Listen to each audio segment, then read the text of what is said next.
नगर पालिका परिषद बालाघाट की सामान्य सभा की बैठक 13 फरवरी को नगर पालिका सभागार में हुई, जहां परिषद सदस्यों के समक्ष 17 प्रस्ताव रखे गए, जिस पर आपसी सहमति से मंथन किया गया और प्रस्तावों पर चर्चा के बाद उन्हें पारित कराने का प्रयास हुआ। इन प्रस्तावों में विशेष रूप से शहरी जनता के ऊपर कोई नया कर रोपण नहीं किए जाने, 20 वर्षों का नगर पालिका द्वारा सोशल ऑडिट जनता के सामने प्रस्तुत करने, नगर विकास कार्यों को गति देने, सौंदर्यीकरण और हनुमान चौक की जल भराव की समस्या को दूर किए जाने, नगर पालिका के स्वामित्व की दुकानों की लीज, चबूतरा, नामांतरण शुल्क निर्धारण, बस स्टैंड वसूली, ई निविदा के माध्यम से किए जाने वाले कार्य सहित अन्य महत्वपूर्ण विषयों पर चर्चा की गई। लगभग 5 घंटे चली ये बैठक कुछ समय के लिए हंगामेदार भी हो गई, जब विपक्ष के साथ ही सत्ता पक्ष के कुछ पार्षदों ने मुद्दों को लेकर घेरने का प्रयास किया। सत्ता पक्ष से जुड़े पार्षद सुधीर चिले ने नगर में लगाई जा रही मूर्तियां डैमेज होने और इससे जुड़ी बातों को उठाया। तो आपने 16 की नाली कैंसिल क्यों की? क्योंकि भूमि पूजन दोनों ने किए थे और दोनों को मैं आदरणीय राजकुमार राजदादा जी को बुला सकता हूँ और दिलीप चौधरी जी को बुलाता हूँ और आप थे और समीर का, ये 3 भूमि पूजन हुए थे उसे और आपने कैंसिल किए हो। एकता चढ़ाना से लेके मोदी मेडिकल तक के और बाबा पान वाले के से लेके गुजराती स्वीट तक के वार्ड नंबर 16 और 15 के वहां से गाँव आप देखो, आपने भूमि पूजन किया, आप बताओ मेरे को क्या मालूम, मेरे को नहीं मालूम। आपने भूमि पूजन किया है, राजकुमार राजदादा जी आए थे, समीर भैया थे, आप बोलो ना समीर भैया, कहाँ बैठ गए आप? बोलो कि हुआ है भूमि पूजन, बताइए आप कैसे कर। जबकि श्वेता सौरभ जैन ने सूचना का अधिकार और लेटर हेड पर जानकारी मांगे जाने पर भी नहीं दिए जाने की बात कहते हुए भेदभाव किए जाने का आरोप भी लगाया।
सत्ता पक्ष से जुड़े पार्षद राज हरिनखेड़े द्वारा भी नगर में जगह जगह बनाए जा रहे उद्यान को लेकर आपत्ति दर्ज कराई।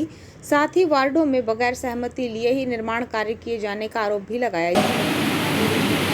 गार्डन में प्योर ब्लॉक, पांचवा है डीपीएस स्कूल के बाजू वाली गली में नाली निर्माण। ये पांचों काम हो गए। पार्षद वार्ड नंबर 32 को मालूम नहीं कैसे होता है। भूमि पूजन हो गया, कैसे पता चलता है? डीपीएस स्कूल के बाद आगे का भूमि पूजन हो गया, नाली बन के तैयार करने लगी। जब मैं अपने राउंड पे जाता हूँ डालना तो मुझे पता चलता है कि आगे नाली बनी। इनका तो कोई प्रतिनिधि नहीं है। ये कैसा है? और वर्तमान वाला नहीं, आपके पब्लिश हो रहा है। आप क्या मैंने डाला है? ये मामा साहब के गार्डन रोशन को जिला कंपनी वाले इनके संज्ञान में डाला था मैंने।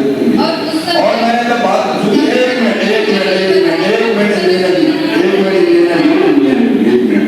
इंजीनियर है इनके सबको उनको बोलने दो, उनकी बात करने तो उसके बाद आप अपनी बात। मैंने इनके संज्ञान में डाला। मैं जब चर्चा करता हूँ तो वहाँ के जो गजन सुना था कि उसके ठेकेदार, उसके अंदर मैं सुपरवाइजर से बात करता हूँ तो सुपरवाइजर ने बोलता है कि भैया मुझे बताने की जरूरत नहीं है, आपको वासनी ने बताया तो आपको पूरी जानकारी वासनी में देना चाहिए। तो ये इंजीनियर क्या कर रहे हैं? ये बताइए कि इंजीनियर यहाँ जितने बैठे हैं कोई भी इंस्ट्रूमेंट बनाता है क्या? फिर वासनी का प्रमोशन कर देते हैं, पर उसको सीनियर इंजीनियर कर देते हैं। अगर सारी जानकारी वासनी को देनी है तो फिर बाकी लोग का क्या रोल है? वो इंस्ट्रूमेंट तैयार करना जब तक काम नहीं होते। अब निर्मल नगर सभा मंत्री मुझे बोला जाता है कि आपको इंटरफेयर नहीं करना है, क्या उचित है? क्या उचित है? और गार्डन में केवल एक तरफ प्योर ब्लॉक लगाया गया है। जब मैं वहाँ पहुंचता मुझे राहुल किशन जी का फोन आता है कि भैया बोले प्योर ब्लॉक एक ही जगह लग रहा है, हमारे तरफ भी लगेगा। कौन से गार्डन में? Kaware garden, Jain bakery garden, जो हमारा एक मात्र गार्डन है। मैं फोन करता हूँ मिस्टर प्रकाश नागदाले जी को, प्रकाश जी इनको फोन करता हूँ, गार्डन का मामला स्वाभाविक पहली नजर में गुजर जाएगी। भैया बोले मेरी नॉलेज में नहीं, मैं आप 10 मिनट के जाता हूँ। ये आते ये फोन लगाते बोले शायद उसमें बना होगा सीएम इंफ्राम, ठीक है उससे बात करो। ठीक, ये फोन लगाते गए सुनाना जी को, ठीक लगाए थे हमने ना, और ये बात करते हैं मेरी चर्चा होती है, इसके बाद बोलते हैं हम पार्षद साहब से बात करेंगे, विजय से बात करेंगे, तो फोन काट दिया जाता है।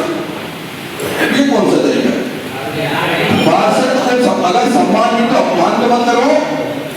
अगर कोई ठेकेदार इतना बड़ा हो गया है इसको कोई और गैर से न देखे, क्योंकि अपने शहर का ही मामला है। अगर कोई ठेकेदार इतना बड़ा हो गया, नगर पालिका और पार्षद प्रतिनिधि से बड़ा हो गया है, तो वो राज्य सरकार का काम करे, बड़े नदी पुलियों का काम करे या एनएच का काम करे, बड़े केंद्रीय गवर्नमेंट का। ये नगर पालिका काम नहीं क्यों लिया? अरे सम्मान नहीं तो अपमान तो मत करो। ये कौन सा तरीका है? ये परिपाटी कब तक चलते रहेगी? इसके साथ ही विपक्ष की ओर से नेता प्रतिपक्ष ने कर निर्धारण का मुद्दा उठाया और इसे लेकर सत्ता पक्ष से सवाल किए। उनका कहना था कि एक तरफ करों की वसूली नहीं हो पाती है और दूसरी ओर नए नए नियमों को बताकर करारोपण किया जाता है। मुद्दा उठाया गया कि कई ऐसे लोग हैं जो चबूतरा और लीजधारी हैं, जबकि उन्होंने दुकान को किराए पर दे रखा है, नगर पालिका को कम किराया देते हैं और खुद दूसरों से भारी भरकम राशि लेकर आर्थिक लाभ कमा रहे हैं। इस पर नगर पालिका अध्यक्ष ने 5 सदस्यीय कमेटी बनाए जाने की बात कही, साथ ही सभी परिषद सदस्यों के सवालों का जवाब दिया। दूसरे को तीसरे को जाके रोड पे मार्केट लगाने, यातायात बाधित करने, उनकी व्यवस्था कैसे होगी? फिर अभी तीसरे के नाम से आप नामांतरण कर देंगे। सर मैं ये कह रहा था लीज नवीनीकरण, ये तो लीज नवीनीकरण हो रही है, चबूतरों की हो रही है, दुकान की हो रही है, लीज की हो रही है। आपकी उसका सूची नहीं तो व्यापारी भी कर रहे हो चबूतरों में, उनका नवीनीकरण कर देंगे। इसकी सूची है आपके पास? ऐसे कितने चबूतरे खाली पड़े और मूल आवंटी कौन था जिसको प्रथम बार व्यापार करने के लिए उसकी आर्थिक परिस्थिति को देखते हुए चबूतरा आवंटित किया गया था, और आज वो व्यापार नहीं कर रहे हैं वहां या तो उसमें एक बार, दो बार, तीसरे बार वो चबूतरा बिक चुका, वहाँ टीन सेट बन चुका, वहाँ पर कोई दूसरा व्यापार हो रहा है, चबूतरों का भी व्यापार चल रहा है व्यक्ति, तो अपने को इन चीजों को भी संज्ञान में लाना पड़ेगा। कितने ऐसे आवंटी है जो अपने चबूतरों पर व्यापार नहीं कर रहे हैं, या ऐसे कितने आवंटी है जिनको हमने चबूतरे के नाम पर, अस्थायी दखल के नाम पर आवंटन किए थे, पर अभी वर्तमान में वहाँ दुकानें हैं।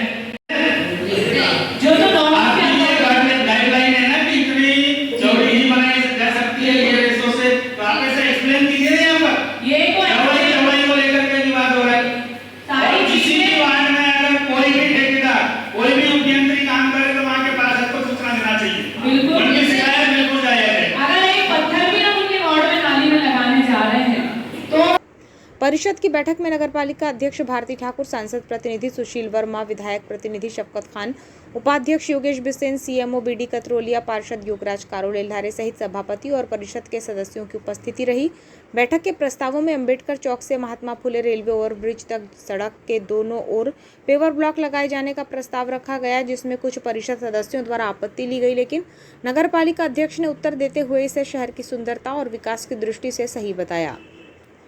हनुमान चौक में जल भराव की समस्या निराकरण के लिए आरसीसी पुलिया और नाली निर्माण कार्य किए जाने संबंधी पीआईसी के प्रस्ताव के संबंध में विचार किया गया और परिषद सदस्यों ने इस सहमति देते हुए इसे जल्द ही पूर्ण किए जाने की बात कही। नगरपालिका बालाघाट के स्वामित्व की दुकान लीज, चबूतरा नामांतरण शुल्क निर्धारण और इसी से संबंधित अन्य प्रस्ताव में दुकान लीज, चबूतरा आवंटियों की आगामी 3 वर्षों के लिए लीज नवीनीकरण, मासिक किराया निर्धारण किए जाने का प्रस्ताव था, जिस पर परिषद सदस्यों के सुझाव पर इसकी सूची तैयार करने और वास्तविक हितग्राहियों को लाभ मिले इस हेतु चर्चा की गई, जिसे लेकर नगरपालिका अध्यक्ष ने कहा कि नगरपालिका द्वारा 5 सदस्यीय समिति का गठन किया जाएगा, जो जांच करेगी और विस्तृत रिपोर्ट प्रस्तुत करेगी। परिषद की बैठक में दैनिक बैठकी बाजार, साप्ताहिक बैठकी बाजार, अस्थायी दखल शुल्क वसूली के अधिकार ई निविदा के माध्यम से किए जाने का प्रस्ताव था, जिस पर परिषद सदस्यों ने अधिक शुल्क लिए जाने की बात कही, जिस पर नगरपालिका अध्यक्ष ने बताया कि परिषद के वसूलीकर्ता ठीक ढंग से वसूली नहीं कर पा रहे थे और शिकायतें ज्यादा थी, इसीलिए ई निविदा के माध्यम से इस वसूली के कार्य का निर्धारण किया गया है, जो पारदर्शी और शर्तों के अधीन रहे, ये सुनिश्चित किया गया है। रेंगाटोला ट्रेंचिंग ग्राउंड में लेगेसी वेस्ट निष्पादन और मोती तालाब उद्यान में नगरपालिका के स्वामित्व की दुकानों को स्व सहायता समूह को आवंटित किए जाने का निर्णय प्रस्ताव के माध्यम से लिया गया। नगरपालिका परिषद के विकास कार्यों और योजना का सोशल ऑडिट, सामाजिक लेखा परीक्षण कराए जाने को लेकर प्रस्ताव रखा गया, जिसे लेकर राजस्व सभापति वकील वाधवा द्वारा परिषद के कार्यों का तुलनात्मक विश्लेषण किए जाने, 20 वर्षों का सोशल ऑडिट किए जाने का प्रस्ताव रखा गया है। साथ ही शहर के वार्ड क्रमांक 24 इंदिरा नगर, वार्ड क्रमांक 2 भटेरा चौकी, वार्ड क्रमांक 12 बूढ़ी स्थित शराब भट्टी को जन भावनाओं और सामाजिक मर्यादा के साथ ही निरंतर आ रही आपत्ति और विरोध की वजह से हटाए जाने के लिए कलेक्टर को पत्र प्रेषित कर शासन द्वारा कार्यवाही किए जाने के प्रस्ताव को सर्वसम्मति से सहमति मिली। परिषद की बैठक में सांसद और विधायक प्रतिनिधि ने भी सुझाव रखे। नगरपालिका अध्यक्ष ने बैठक के बाद प्रस्तावों को लेकर बताया कि कई प्रस्ताव सर्वसम्मति से पारित कर लिए गए हैं, जबकि कुछ विषय राज्य शासन को भेजे जाने हैं। भेदभाव के आरोपों पर उन्होंने कहा कि पूरा शहर मेरा परिवार है, ये हमारा स्वभाव है। उन पार्षदों को ऐसा लगता है कि हमसे अलग हैं, हमारे भाजपा परिवार के सदस्य हैं, बड़ा विषय नहीं है, आज दूर हैं, कल एक हो जाएंगे। किसी कारणवश वे हमसे नाराज हैं, कुछ क्षण की नाराजगी है। हम नगर में अपने कामों को जनता के बीच पार्षद के माध्यम से ही दिखाते हैं। सभी वार्डों में प्राथमिकता के आधार पर निर्माण कार्य मद और कार्य की महत्ता के साथ ही वित्तीय स्थिति को देखकर करवा रहे हैं। मूर्ति और आने वाले समय में जो मूर्तियां लगने वाली वो सब गाइडलाइन से ही लग रही हैं। उनको आपत्ति थी कि आपने पीजी कॉलेज के सामने गार्डन बनाया, आपने स्कूल के सामने गार्डन बनाया, ये नहीं बनाना था आपको। तो ये भी मैं उनको बता देना चाहती हूँ कि इसमें हमने जन भागीदारी से ये काम किया है, ये कोई पूरा नगर पालिका के मत से ये काम नहीं हुआ है। तो ये सारी बातें वहाँ हमने क्लियर की। उसके बाद फिर हम अपने अगले प्रस्ताव पे आए। इसमें जो दैनिक बाजार वसूली और बस स्टैंड की वसूली के विषय में जो प्रस्ताव था उसकी भी सहमति हो गई है कि ये ई निविदा ही इसकी जारी की जाएगी और ठेके के माध्यम से वसूली की जाएगी, क्योंकि नगर पालिका के कर्मचारियों के द्वारा अगर वसूली करवाई जाती है तो समय समय पे आरोप प्रत्यारोप होते हैं कि कर्मचारी उल्टी सीधी वसूली कर रहे हैं। ऐसी स्थिति में नगर पालिका को एक गलत छवि बनती है और हमें जवाब देना होता है, क्योंकि कर्मचारियों को हम जाके एक एक कर्मचारी के पीछे नहीं घूमेंगे कि उन्होंने कितने की पर्ची काटी। इसी आरोप प्रत्यारोप से बचने के लिए और एक अच्छी व्यवस्था लाने के उद्देश्य से हमने ई निविदा जारी की। लेकिन उसके बाद भी अगर कुछ शिकायतें आई हैं तो उस पर मैंने सीएमओ साहब को सख्ती से आदेश दिए हैं कि इसकी जांच की जाए। अगर कुछ लोगों ने शिकायत लाए हैं कि हमसे पैसा ज़्यादा लिया गया, और अभी जो निविदा जारी की जाएगी इसकी शर्तों में ये बात रखी जाएगी कि त्यौहारी जो लोग आते हैं, रहरी ठेले वाले, जो फुटकर विक्रेता किसी भी त्यौहार से संबंधित सामान बेच ले तो उनसे एक उनको तो हम फ्री रखेंगे, जैसे दिए वाले, बत्ती वाले हुए, और इनको तो फ्री रखा जाएगा। लेकिन इसके अलावा जो रोज़ की हमारे जो सब्जी वाले आते हैं अपने टोकने लेके गांव से, इनसे एक नॉमिनल चार्ज लिया जाएगा। तो ये हमारी ई निविदा में ये शर्त सम्मिलित होगी। इसके बाद फिर हमारा एक अगला विषय है मोती तालाब में जो हमारी दुकानें बनी हुई हैं, उनमें लगातार हमारी स्व सहायता समूह की बहनें मांग रही हैं कि वो स्व सहायता समूह को दे दिया जाए ताकि वो वहाँ कोई अपना एक कुछ आय का साधन वहाँ से उन्हें मिल सके, वो ऐसी कोई कैंटीन वगैरह वहाँ चलाएं। तो उनकी भी सहमति बन गई है और उसको हम पूरा प्रक्रिया में लेके करेंगे। इसके बाद फिर एक हमारा अगला प्रस्ताव आया सोशल ऑडिटिंग का। सोशल ऑडिटिंग हम इसलिए कराना चाहते हैं ताकि पूरी पारदर्शिता बनी रहे और हर व्यक्ति को, शहर में रहने वाले व्यक्ति को ये जानकारी रहे कि अगर वो टैक्स दे रहा है तो नगर पालिका में आय व्यय का ब्यौरा उसको मिलना चाहिए। क्या खरीदा जा रहा है, कितनी आय हो रही है, कौन सी कीमत में कौन सी चीज़ खरीदी गई, उसकी गुणवत्ता क्या है। तो इस प्रकार की हर एक जानकारी को हम सार्वजनिक करना चाहते हैं। कोई भी बात छुपी ना रहे, एक खुली किताब की तरह हम पब्लिक के सामने अपने पूरे कार्यकाल का ब्यौरा रखना चाहते हैं। उसमें जो सामानों का खरीदी हुई और उनका जो रेट निर्धारण हो। लेकिन वहाँ एक बात ये आई, हमारे अपने सभापति के द्वारा एक विषय उठाया गया कि अगर आप सिर्फ अपने कार्यकाल की सोशल ऑडिटिंग कराएंगे तो हम कंपेयर कैसे करेंगे। तो इसलिए आपको ये सोशल ऑडिटिंग पिछले कार्यकाल से कम 20 साल का कार्यकाल लेके सोशल ऑडिटिंग करानी चाहिए। सोशल ऑडिटिंग का आदेश राज्य सरकार हमको करेगी। तो हमने परिषद के माध्यम से पिछले 20 साल के कार्यकाल की सोशल ऑडिटिंग को अनुमोदन करके परिषद से हम राज्य सरकार को पत्र लिखेंगे। राज्य सरकार का जब आदेश आएगा तो सोशल ऑडिटिंग करा के हम पब्लिक को एक एक चीज़ के नगर पालिका की हर बारीकियों से वाकिफ कराएंगे।